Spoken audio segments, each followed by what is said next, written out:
Tidak ada amalan yang utama bagi Allah kecuali ibadah sholat. Sholat itu udah boleh Bapak tinggal kapanpun, dimanapun. Kalau puasa masih boleh. Bapak nggak sanggup puasa, Bapak batal boleh. Ustaz, saya nggak sanggup sholat, nggak bisa. Harus sholat. Saya sanggupnya duduk, duduk. Saya sanggupnya nggak bisa duduk, Ustaz. Bisa tidur, tidur. Ada sholat untuk orang tidur. Saya sanggupnya nggak bisa tidur, Ustaz. Saya nggak bisa gerak apa-apa, cuma nggak bisa, ini kaku, semua kaku badan saya. Kedip mata. Allah, Subhanallah, saya bisa baca. Nggak bisa juga kedip mata, dalam hati. Matanya nggak kedip-kedip, masih hidup nggak tuh kira-kira? Dalam hati. Nggak bisa dalam hati, udah sudah mati, sholatin udah. Hah? Sholat adalah ibadah yang paling utama bagi Allah, yang diminta oleh Allah dan tidak boleh ditinggal dalam keadaan apapun. Makanya kalau Bapak kepepet masih ada sholat di dalam mobil, dalam pesawat, nggak bisa wudhu masih bisa tayamum, nggak bisa full bisa jama, nggak bisa ini zuhur keburu nanti bisa dijama. Waduh, saya ketiduran, Ustaz. Dari pagi saya tidur, zuhur enggak, asar enggak, bangun-bangun maghrib bisa kata ulama, bangun kerjakan zuhur, asar, baru maghrib. Ada dalil, ada hadis dari Nabi, mana ma'au nasira falyusalliha inda dzakara. Kalau orang yang lupa ketiduran, maka dia sholat ketika dia ingat, ketika dia bangun.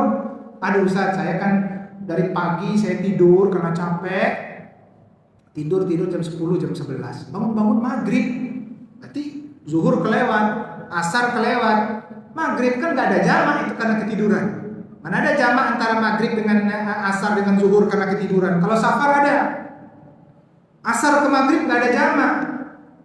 Terus gimana caranya? Dituntun oleh para ulama dalam fikih, sholatlah sesuai urutan, karena tidur, karena lupa. Man nama au nasiya, barang siapa yang ketiduran atau kelupaan, maka sholat ketika dia bangun atau ketika dia ingat. Nah, sholat yang dulu bagaimana itu? Dulu nggak ada gantinya. Gimana menggantinya? Nggak ada ganti. Tapi sebagian kecil di kalangan Syafi'iyah mengatakan ada. Tapi yang kuat, yang arjah di kalangan ulama, sholat yang Bapak tinggalkan dulu bukan karena ketiduran, bukan karena kelupaan, nggak masuk dalam riwayat ini. Sebagian kalangan menyebut dalilnya adalah manama onasia dulu, bukan lupa 40 tahun. 40 tahun dia nggak sholat dulu. Jadi nggak ada gantinya, istighfar, minta ampun sama Allah.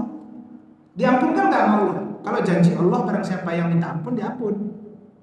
Tapi nggak ada ganti, walaupun ada sebagian kecil berpendapat ada ganti.